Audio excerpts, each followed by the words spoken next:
A lawyer slides a document across a mahogany desk and tells you to sign on page 4. You sign. He hands you a certified copy. Your grandmother's name is on the front. She died 11 days ago. You hadn't spoken to her in 3 years. Now none of that matters. What matters is the number on line 7. $1,470,000. After estate taxes, after attorney fees, $983,400 lands in an account with your name on it. You drive home in a 2014 Civic with a cracked dashboard. You do not turn on the radio. The frog needs you to remember this moment, because 31 months from now, you will have 19 cents left for every dollar you just inherited. And not a single decision along the way will feel like a mistake until it's too late. The wire arrives on a Wednesday. You check the balance once, then twice, then a third time. The zeros don't move. You are 34 years old. You make $61,000 a year managing inventory for a regional distributor. You have $11,000 in savings, $29,000 in a 401k you rarely think about, $18,000 in credit card debt, and $214 left until payday. And now you have $983,000 sitting in a checking account, earning almost nothing. The juxtaposition is not exciting. It is disorienting.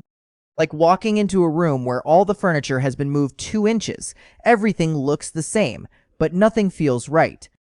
You tell yourself you will not make any moves for 60 days. You read this advice online. It is the correct advice.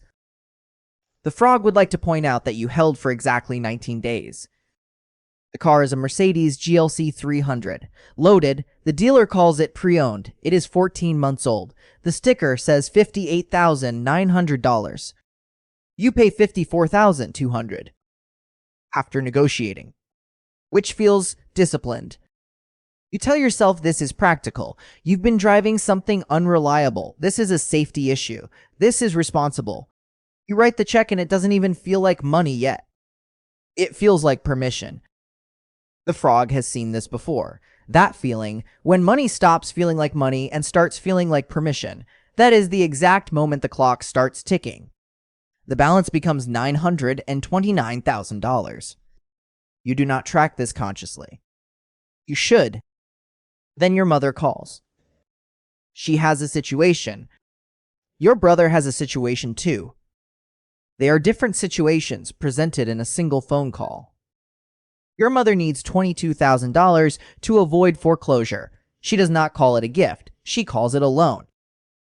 You have never, not once in your life, seen your mother repay a loan to anyone. You know this. You write the check anyway. Your brother needs $15,000 to settle a judgment from a business that no longer exists. You wire it without a conversation about repayment, without paperwork, without hesitation. $37,000 gone without ceremony. You tell yourself family is the whole point of money anyway. The frog respects that. The frog also notes that the people who love you most will present you with their problems the exact moment they believe you can absorb them. They are not wrong to do this. The problem is that you agreed. The balance is $892,000. You feel good about who you are for approximately 6 days. The lease is up in March. You have lived in a 1-bedroom apartment for 4 years. Thin walls, parking that costs extra, $1,100 a month. A colleague mentions a complex on the north side. 2 bedrooms, in-unit laundry, underground parking, quartz countertops in the kitchen. $2,650 a month. You tour it on a Thursday afternoon. You sign the same week. It is 3 times what you were paying. But you can afford it now. And right there, in that sentence, something goes quietly wrong. The frog needs to pause here for a second. Affording something and it being the right choice are 2 completely different calculations. You did not make this distinction. Nobody told you to. You moved in. Then you bought furniture to match the apartment. Because the old furniture didn't fit the new space. Not physically, aesthetically. $14,800 at a place that calls itself a design studio. The balance becomes $877,000. You stop checking it daily. This is the moment the lifestyle finds its center of gravity. And once a lifestyle has a center of gravity, it pulls everything toward it. Quietly, consistently, without announcing itself. Dinners cost more now. Not because you go to more expensive restaurants, just because you pick up the check more often, because you can, because it feels good, because generosity is easy when the account still has commas in it. Group trips happen, you book the nicer hotel, you cover the Airbnb, everyone talks about splitting costs, and then somehow doesn't. You are not keeping a number on any of this. That is the problem. 11 months after the wire hits, you are spending between $6,000 and $8,000 a month on a life that cost $2,200 11 months ago. The difference is invisible. No single purchase announces itself as the problem. Every individual decision feels proportionate. Together, they are not. The frog has a name for this. It's called lifestyle creep. And it is the quietest financial killer in existence because it never feels like a mistake. It feels like finally living the way you always deserve to live. That feeling is expensive. Then a friend from college surfaces. 4 years of silence. He is building an app. He needs $40,000 to bridge to a Series A. He has a pitch deck. The deck is professional. The idea is reasonable. The bridge loan, he says, converts to equity at a discount when the round closes. You give him $40,000. The round never closes. The app still exists somewhere. The money does not. The frog is not going to say, "I told you so." The frog is just going to sit here. In silence. The balance is $837,000. You do not tell anyone about the app. 14 months after the wire arrived. You finally check the balance properly. Not a glance, not a quick peek between meetings. You sit down, you open the statements, you do the math. The balance is $746,000. You stare at that number for a long time. Then you spend an afternoon convincing yourself it's fine. You still have $746,000. That is still a lot of money. The frog needs you to remember this thought. Because this exact logic, "I still have a lot," is the thought that will cost you everything. So you do what people do when they realize they need help. You find a financial advisor. You should have found one on day 1. You find one on month 16. He has a nice office, good shoes, a firm handshake, and a laminated brochure with the word wealth in the title. He is not a fiduciary. You do not know enough to ask whether he is a fiduciary. The frog knows what a fiduciary is. A fiduciary is legally required to act in your interest, not theirs. A non-fiduciary is legally required to recommend products that are merely suitable. Suitable for whom is a question worth asking. You did not ask. He recommends a portfolio of actively managed mutual funds, average expense ratio of 1.4%. He also recommends a whole life insurance policy that will, quote, build cash value over time. You put $200,000 into the portfolio, $18,000 into the first year of the insurance premium. And for the first time since the wire arrived, you feel financially responsible. You feel like an adult. You feel like you are finally doing the right thing. The frog feels something too. The frog feels concerned. Meanwhile, your brother calls.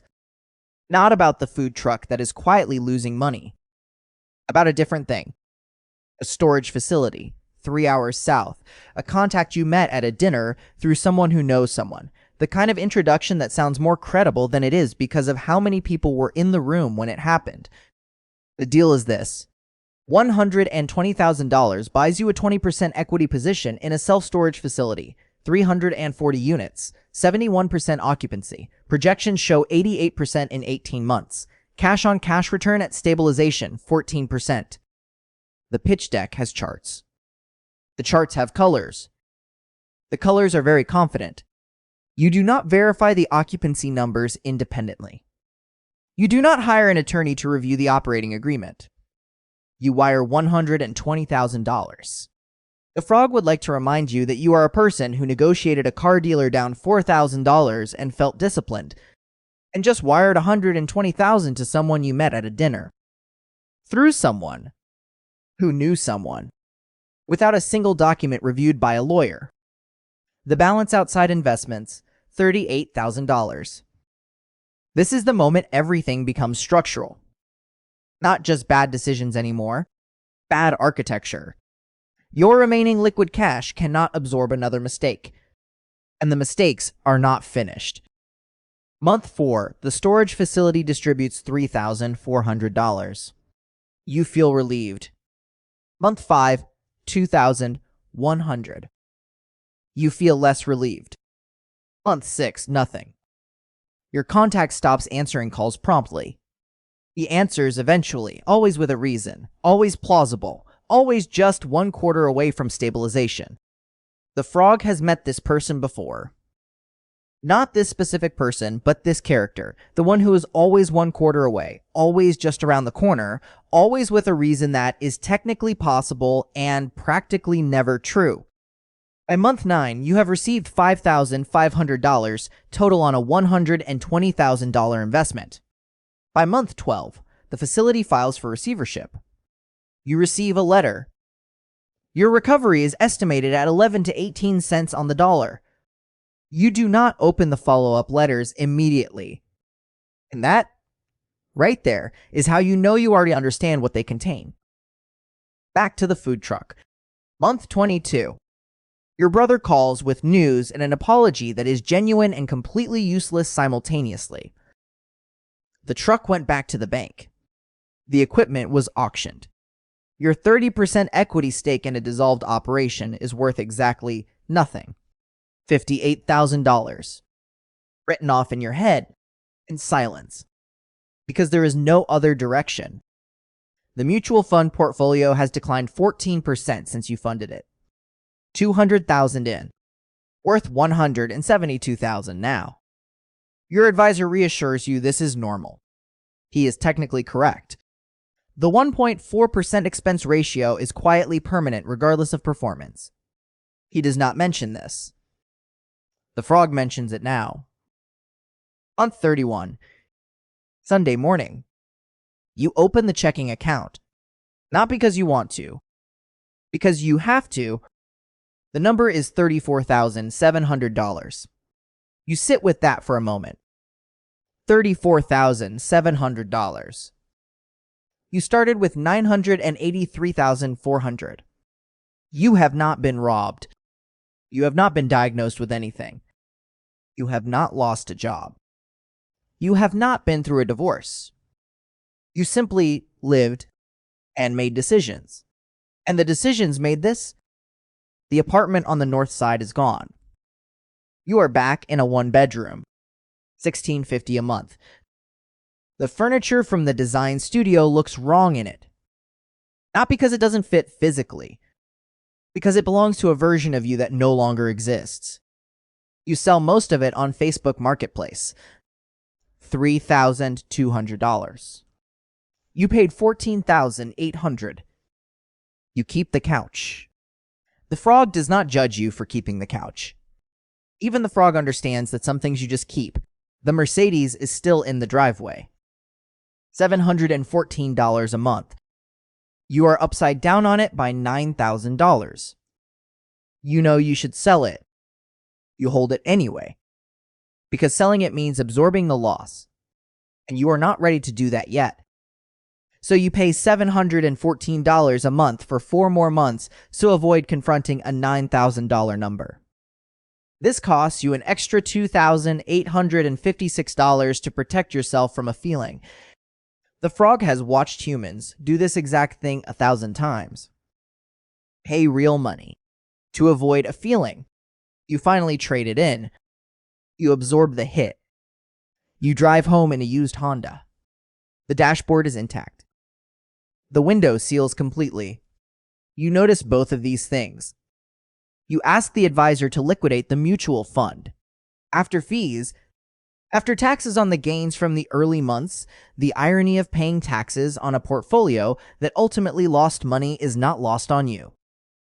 You net $141,200. You pay off the credit card debt you quietly rebuilt during all of this. $23,400. The kind of debt that accumulates in the background when you stop looking. The balance is $152,500. You are 37 years old. You make $61,000 a year. Same job. Same salary. Same desk.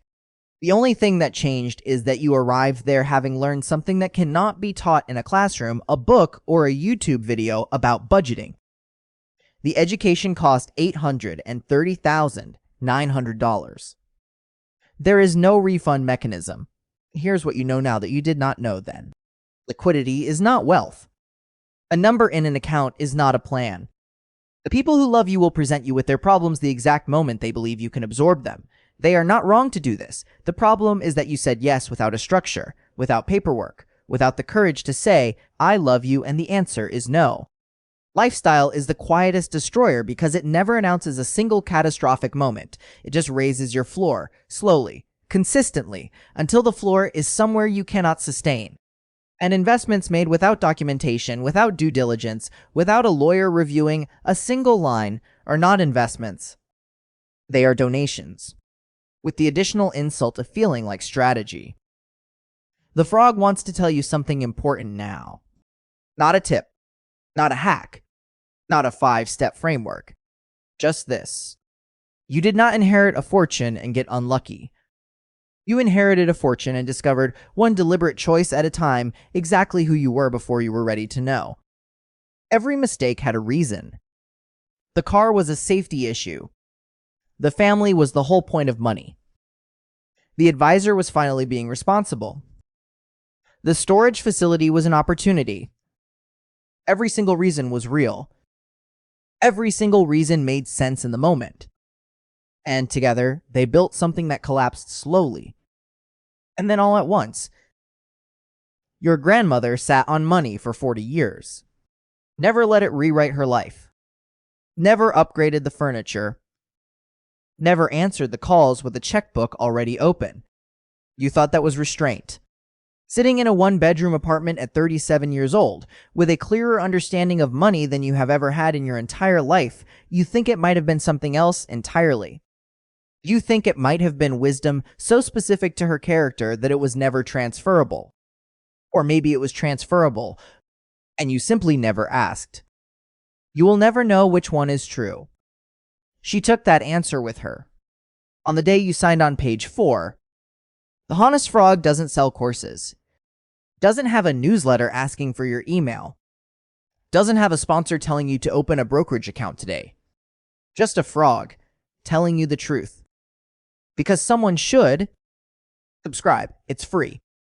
Unlike the lessons in this video.